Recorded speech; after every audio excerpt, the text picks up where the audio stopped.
முல்லை காலில் உயரத்தில் நின்றாய், மஞ்சள் மாலை மழையில் நனைந்தாய், சித்திரை மாதம் வெயிலும் சுமந்தாய், இத்தனை தவங்கள் ஏந்தான் செய்தாயோ?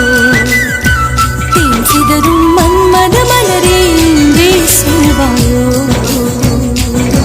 இளந்தளிரே இளந்தளிரே, வெள்ளி மலர் அன்று இயற்றிய தவம் எதற்கு? பெண்மங்கை உந்தன் கூந்தல் சேர்வதற்கு.